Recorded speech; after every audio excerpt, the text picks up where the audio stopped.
Assalamualaikum warahmatullahi wabarakatuh. Perkenalkan, nama saya Ulvia Diana Nafisah dari Tadis Matematika kelas 4E UIN Said Ali Rahmatullah Tulungagung. Pada video kali ini saya akan membahas mengenai fungsi implisit, di mana bentuk-bentuk fungsi yang dibahas sampai pokok bahasan ini dinyatakan dalam satu variabel secara eksplisit dalam bentuk Y sama dengan fx. Namun beberapa fungsi dapat didefinisikan secara implisit oleh suatu kaitan antara x dan y. Sebagai contoh adalah fungsi yang berbentuk x pangkat 2 ditambah y pangkat 2 sama dengan 16. Atau fungsi yang berbentuk x pangkat 2 atau fungsi yang berbentuk x pangkat 3 ditambah 2y pangkat 2 sama dengan 4xy. Dalam beberapa kasus, dimungkinkan fungsi-fungsi implisit dapat dipecah menjadi sebuah atau beberapa fungsi eksplisit. Misalnya, fungsi implisit yang berbentuk x kuadrat tambah y kuadrat sama dengan 16. Yang mana pada fungsi ini dapat dipecah menjadi dua buah, yaitu yang pertama adalah y sama dengan akar 16 dikurangi x kuadrat.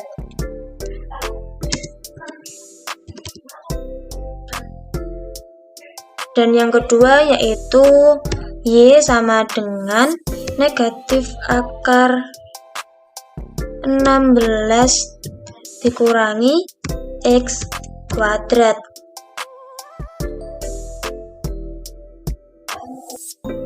Adapun apabila grafik fungsi implisit x kuadrat ditambah y kuadrat sama dengan 16 digambar, maka akan diperoleh grafik berbentuk lingkaran, karena setengah lingkaran atas berasal dari grafik y sama dengan akar 16 dikurangi x kuadrat, dan setengah yang bawah berasal dari y sama dengan negatif akar 16 dikurangi x kuadrat. Grafik fungsi implisit sendiri sebenarnya dapat dibuat dengan perintah plot, akan tetapi harus terlebih dahulu diuraikan dan dinyatakan dalam bentuk fungsi eksplisit dalam X, seperti halnya fungsi yang menghasilkan lingkaran tersebut.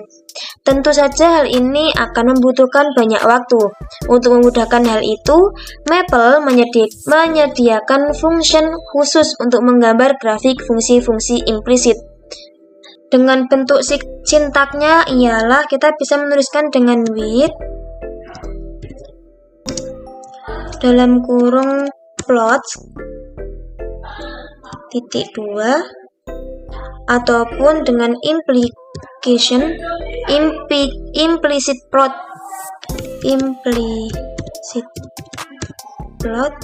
dalam kurung fungsi di mana batas x sama dengan a sampai b, batas y sama dengan m sampai n.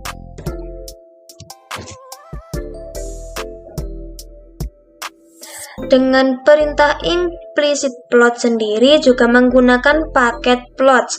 Nilai-nilai a, b, m, dan n adalah parameter yang merupakan batas untuk nilai x dan y untuk fungsi yang akan digambarkan. Sebagai contoh, di sini saya memiliki fungsi yaitu x kuadrat ditambah y kuadrat sama dengan 16.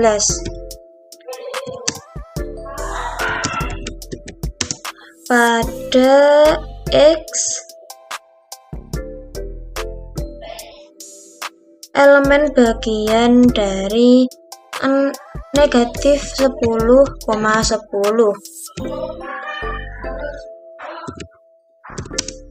dan Y merupakan elemen negatif 10,10. Dan untuk penyelesaiannya sendiri yaitu dengan menuliskan with dalam kurung plots titik 2, lalu kita tekan shift dan enter secara bersamaan, lalu kita tuliskan implicit plot, lalu bentuk fungsinya yaitu x kuadrat ditambah y kuadrat sama dengan 16, lalu batas fungsinya yaitu dimana batas x sama dengan negatif 10, titik sebanyak 2 kali 10, dan untuk batas y-nya sama dengan negatif 10 dan 10. Lalu kita berikan titik koma, lalu tekan enter, maka akan menghasilkan bentuk grafik seperti berikut ini.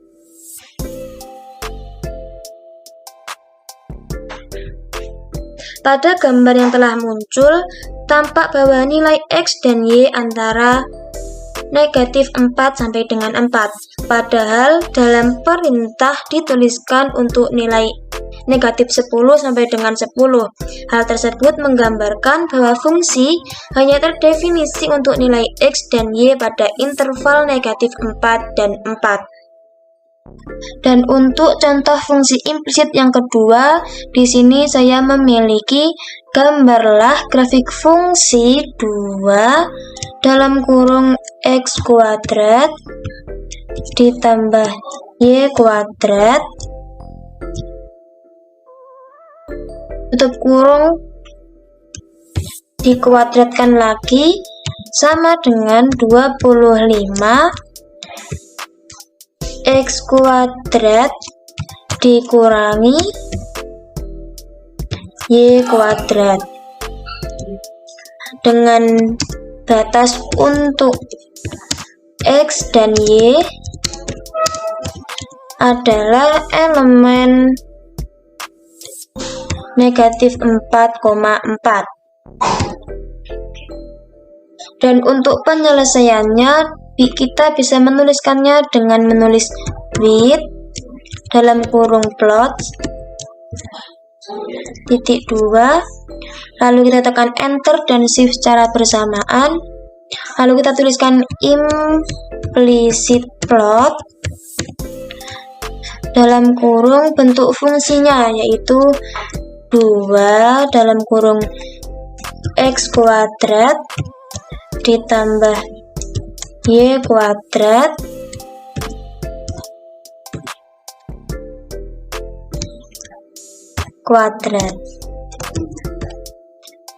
sama dengan 25 dalam kurung x kuadrat dikurangi y kuadrat, dengan batas x sama dengan negatif 4 titik sebanyak 2 kali 4, dan untuk y sama dengan negatif 4 titik sebanyak 2 kali, lalu tekan 4, lalu berikan tutup kurung, dan yang terakhir adalah titik koma, lalu tekan enter, maka akan menghasilkan grafik seperti berikut ini.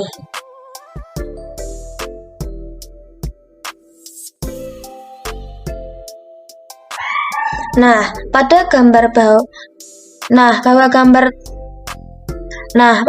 tersebut terlihat bahwa untuk 0,0 tidak dilewati oleh grafik, padahal seharusnya titik tersebut dilewati, karena untuk titik 0,0 persamaan yang diberikan akan terpenuhi. Hal ini disebabkan jumlah titik-titik pada grafik plot kurang banyak. Secara default, jumlah minimum titik yang digambar pada mapel adalah 50 buah, sehingga untuk memperoleh hasil grafik yang lebih baik, jumlah titik harus ditambahkan. Untuk mengubah jumlah titik plot, digunakan option num points.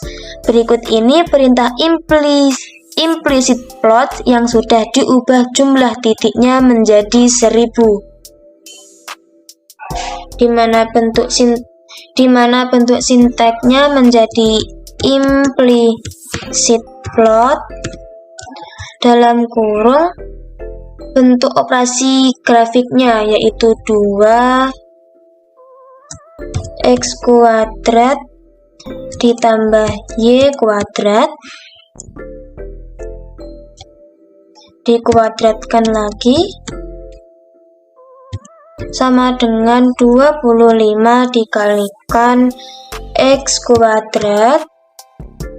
dikurangi y² dengan batas x sama dengan negatif 4 titik sebanyak 2 kali 4, lalu dengan batas y sama dengan negatif 4 titik sebanyak 2 kali 4, lalu koma kita tuliskan num points sama dengan 1000. Kita beri kurung lalu berikan titik koma,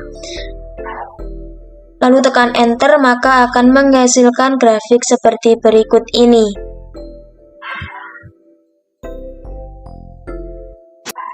Di mana dari kedua grafik tersebut terlihat perbedaannya, di mana grafik dengan num point 1000 grafiknya menyilang di antara 0, sedangkan untuk grafik dengan num point 500 tidak menyilang di titik 0. Nah, selanjutnya kita akan membahas mengenai fungsi genap dan fungsi ganjil. Secara teori, jika fungsi f memenuhi f negatif x sama dengan fx untuk setiap bilangan x di dalam domain, maka f disebut fungsi genap. Selain itu, ditinjau dari sudut pandang geometri, suatu fungsi genap dapat dilihat dari grafik fungsinya, yaitu simetris terhadap sumbu y. Berikut ini beberapa contoh penentuan apakah suatu fungsi tersebut termasuk fungsi genap atau bukan dengan menggunakan aplikasi Maple. Contoh yang pertama yaitu diberikan fungsi fx sama dengan x².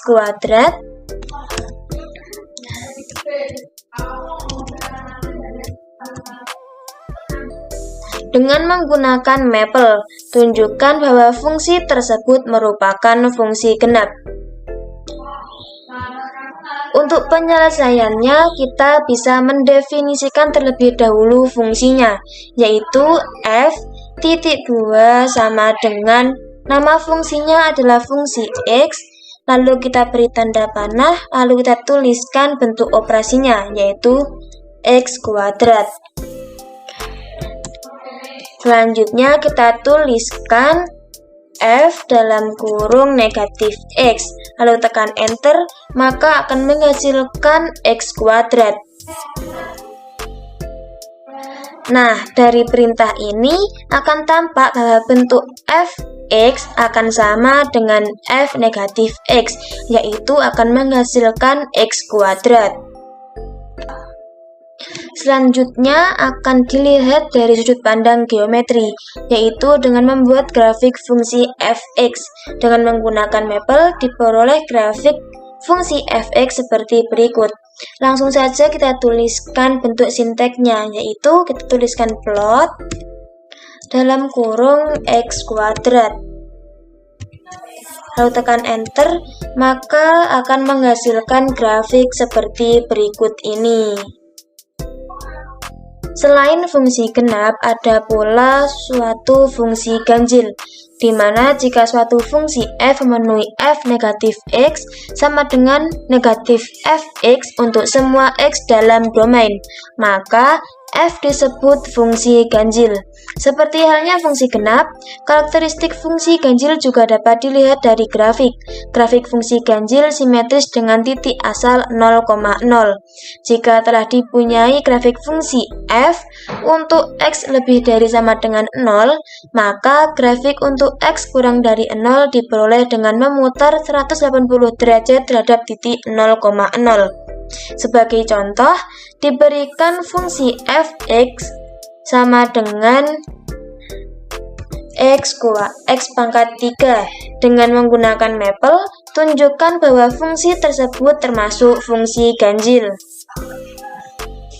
Untuk penyelesaian sendiri, kita bisa menuliskan terlebih dahulu bentuk definisi fungsi f(x), di mana f(2) sama dengan x.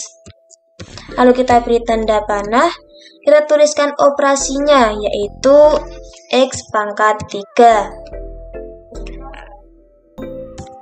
Selanjutnya kita tuliskan negatif f(x), lalu f dalam kurung negatif x, di mana hasil dari perintah yang telah diberikan akan tampak bahwa f negatif x sama dengan negatif f(x), yaitu akan menghasilkan negatif x pangkat 3. Dengan demikian, f(x) sama dengan x pangkat 3 termasuk fungsi ganjil. Sedangkan grafik fungsinya ditunjukkan dengan menuliskan sintek plots-nya, di mana untuk penulisan sinteknya kita bisa menuliskan plot dalam kurung bentuk operasinya, yaitu x pangkat 3. Lalu tutup kurung, kita berikan titik koma, kita tekan enter, maka akan menghasilkan grafik seperti berikut ini. Nah, dari sini tampak bahwa grafik fungsi simetris pada titik 0,0. Dengan kata lain, grafik fungsi f untuk x kurang dari 0 dapat diperoleh dengan memutar grafik f untuk x lebih dari sama dengan 0 sebesar 180 derajat. Mungkin demikian yang dapat saya sampaikan, kurang lebihnya saya minta maaf. Wassalamualaikum warahmatullahi wabarakatuh.